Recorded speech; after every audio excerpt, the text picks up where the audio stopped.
พวกภิกษุนักบวชหรือพวกที่ต้องการที่สิบวชนะถ้าสิบวชเอาดีกันจริงๆต้องหาสำนักที่มีครูบาอาจารย์มีข้อวัดปฏิบัติบอกสอนการปฏิบัติตนการทำตัวเองให้ถูกต้องโดยพระวินัยแบบใดส่วนมากบวชแล้วก็อยู่กันแบบโลเลคือว่าบ่บอกบ่สอนกันอุปชาบวชแล้วปล่อยถิ่มไปซื่อๆนั่นแหละแต่ว่าก็ธรรมดาบางทีก็ต้องไปบวชในตัวตำบลในตัวอำเภอที่มีอุปชาบวชอุปชามีหน้าที่บวชแต่ว่าคนที่ตั้งใจบวชเพื่อสิปฏิบัติจริงๆเอาดีจริงๆให้หาสถานที่ที่มีครูบาอาจารย์ถ้าบ่มีครูอาจารย์เป็นผู้นำพาไปนั่นมันจะเป็นการทำลายพระวินัยทำได้ทำไปซื่อๆนะก็คือทำลายตัวเองนั่นแหละบ่ไปทำลายผู้อื่นดอกส่วนมากอุปชาเพิ่นก็บวชแล้วก็แล้วไปตามหน้าที่เพิ่นเด้แต่ว่าคนที่สิบวชจริงๆให้เร่งไว้เฮาสิไปเร่งไว้ว่าเฮาสิไปอยู่สำนักใดบวชมองหันมองนี้แต่ทางที่ดีนะไปบวชต่อตรงจากสำนักหรือวัดนั้นๆที่มีครูบาอาจารย์ที่เขามีความศรัทธาในข้อวัดปฏิบัติหรือเทศของเพิ่นก็ให้เล่งไปหมองจังซั่นโลด ที่เขาเห็นเป็นส่วนมากบวช1บวช2บวชไปตามนั่นแหละตามประเพณีก็ว่าแม้นว่าจะบวชไปตามประเพณีแต่ว่าถ้าอยู่นำครูบาอาจารย์ดีครูบาอาจารย์ผ้ามีข้อวัดปฏิบัติที่งดงามที่เป็นระเบียบที่ตรงต่อมรรคผลนิพพานนะก็ได้ดีไปเลยก็มีเด้บางคนว่าสิบวชจักเดือนนึง2เดือนมาเฮ็ดมาบวชแล้วก็มีข้อวัดปฏิบัติที่ตามพระวินัยอยู่ไปอยู่มาบ่สึกก็มีเพราะว่าจิตมันสงบได้รับความสงบได้รับข้อวัดปฏิบัติแล้วก็เห็นคุณค่าของพุทธศาสนาเห็นคุณค่าของการบวชก็คือเห็นคุณค่าของตัวเองเห็นความสงบในตัวเองที่เขาเห็นเป็นส่วนมากนะบวชแล้วก็ปล่อยกันถิ่มบ่บอกบ่สอนก็ยังว่าเพราะผู้เป็นอาจารย์บ่มีก็เลยบ่มีแนวบอกบ่มีแนวสอนเพียงแต่ว่า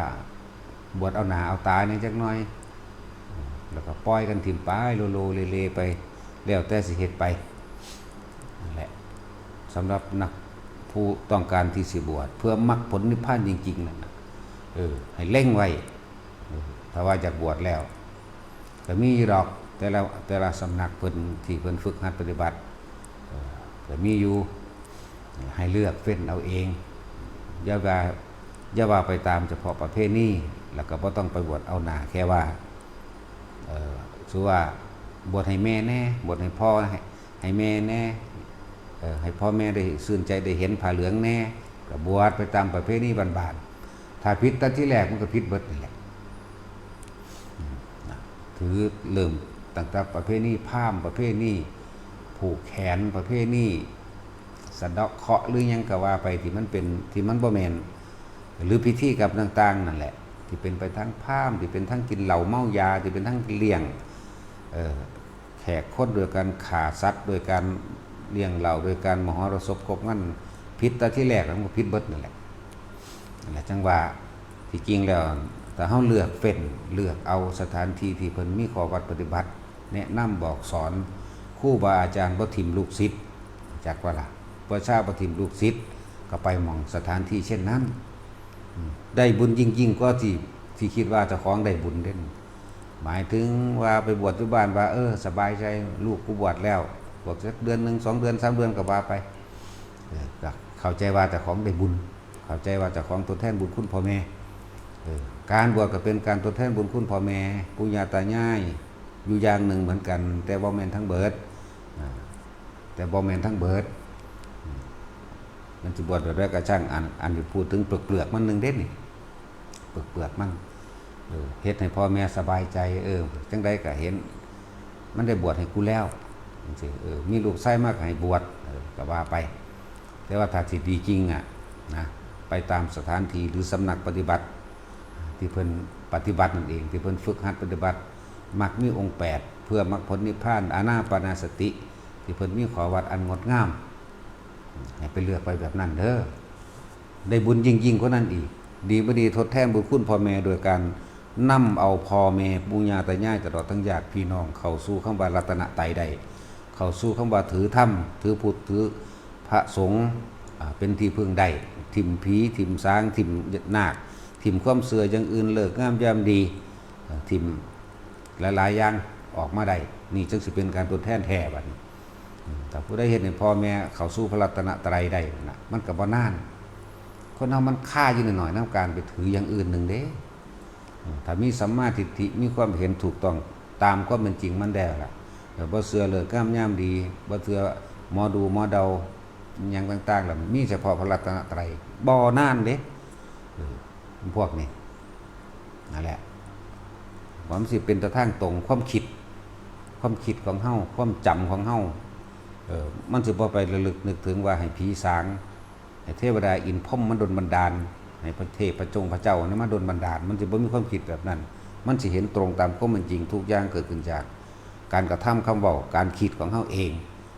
มันสิบ่ไปเลิกงามมันสิบ่ไปให้ผู้ใดมาดลบันดาลมันสิบ่ให้สิ่งศักดิ์สิทธิ์มาเสกมาเป่าส่วนสำเร็จอย่างนี้เจ้าของนั่นแหละบ่นานมันก็ห่างไกลอบายพร้อมเด้บัดนี้อย่าลืมเด้แค่เฮามีพระรัตนตรัยเป็นที่พึ่งความคิดของเฮาบ่ไปเกาะไปเกี่ยวกับดวงดาวเลิกงามยามดีทั้งดวงดาวเลิกนั่นเลิกนี่หรือว่าถือผีสางหยังก็แล้วแต่นี่มันสิมุ่งตรงอยู่เฉพาะตนแล้วก็มันจะเอาธรรมะคำสอนบุญเสามาเป็นเครื่องเทียบในการดำเนินชีวิตความผิดพลาดมันหน่อยมันสิบ่ได้กังวลโอ้ยคาล่ำโอ้ยย่านพิษผีย่านพิษนั่นย่านพิษนี่นั่นแหละจังว่ามันสิถิ่มความคิดเรานี่สิบ่มีความกังวลในอื่นๆเฮ็ดหยังก็เดินตามธรรมตามความจริงที่พระพุทธเจ้าเขาสอนเอาไว้นั่นแหละถึงบอกว่ามันเป็นหนทางที่บ่ไกลดอกพลิกความเห็นนิดหน่อยนึงเด้บ่ได้หลายบ่ได้ยากเลยนั่นแหละจังว่าผู้ใดต้องการที่สิบวชถ้าจะได้บุญจริงอันนั้นบ่มีสัตว์ตายบ่มีการกินเหล้าเมายาบ่มีการไปหาหมอสูตรหมอขวัญบ่มีแห่แหนบ่มีมหรสพครบงานบ่มีการตีการฆ่าบ่มีสัตว์ตัวใดตายพร้อมมองสถานที่ที่เพิ่นเอาตามพระวินัยมาเพิ่นก็มาฝึกหัดดัดนิสัยซะก่อนให้มาทองขานนาคเอาเองให้มันเป็นก็ว่าไปถ้าพร้อมเป็นแล้ว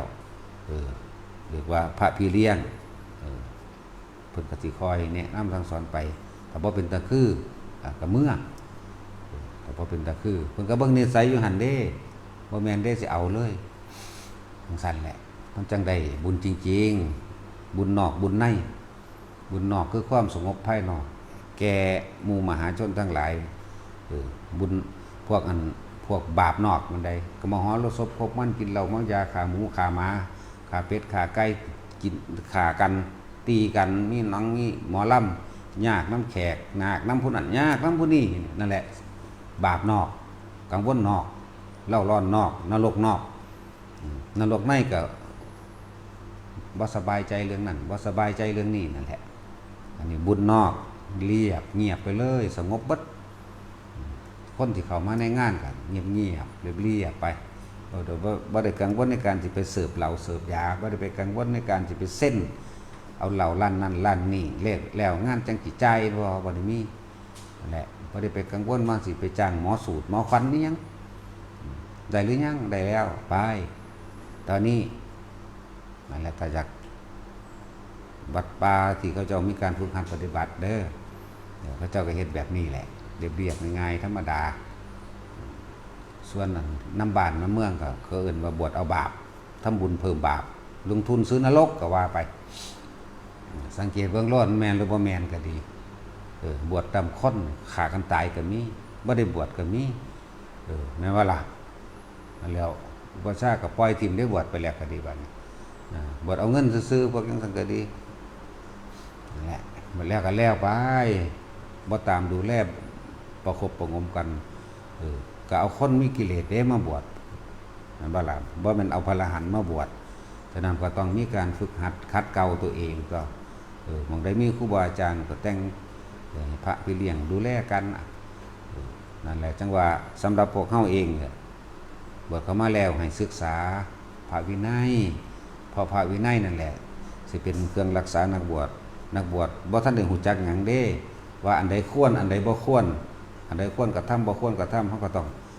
อาศัยพระวินัยที่เพิ่นบัญญัติไว้นั่นแหละคือว่าเฮาเน้นย้ำหนักหนาเด้พากันอ่านเด้ออ่านพระวินัยเด้อสิมันนั่งบอกกันอยู่ตลอดมันบ่ได้มัน 3,000 กว่าข้อพุ่นดิอันหัวใจมันก็ว่า227มันมีนัยยะออกแตกแขนงโดยวิจิตรพิสดารออกไปอีกมัน 3,250 พุ่นเด้นั่นก็เป็นศีลอย่างหนึ่งของเธอนี่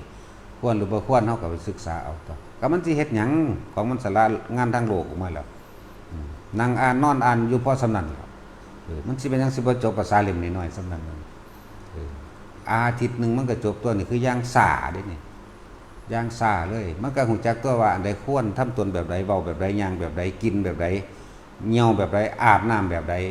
ใส่ของแบบใดซักผ้าแบบใดมันก็ฮู้จักตัวนั่นแหละส่วนธรรมก็คือการฝึกหัดปฏิบัติเป็นการภาวนาบาดนี้เพิ่นก็สอนอานาปานสติให้ทรงฌานให้จับจุดอารมณ์ให้เป็นแบบนี้เฮ็ดแบบนี้นี่พระพี่เลี้ยงเพิ่นก็มีอยู่นั่นแหละมันก็ตรงต่อพระธรรมตรงต่อพระวินัยเลยบัดนี้เทิงพระธรรมเทิงพระวินัยพระธรรมตรงต่อกันนั่นแหละบางใดที่มีการฝึกหัดปฏิบัติโดยมรรคมีองค์8หรือเป็นอยู่โดยชอบโดยพระวินัยโดยธรรมสถานที่นั้นไม่เว้นว่างจากพระอรหันต์เด้มันบ่แม่นธรรมดาปานใดเด้มันบ่มีเด้พุทธสิบอกว่าอันนั้นอันนี้เป็นนั่นเป็นนี่บ่มีไผบอก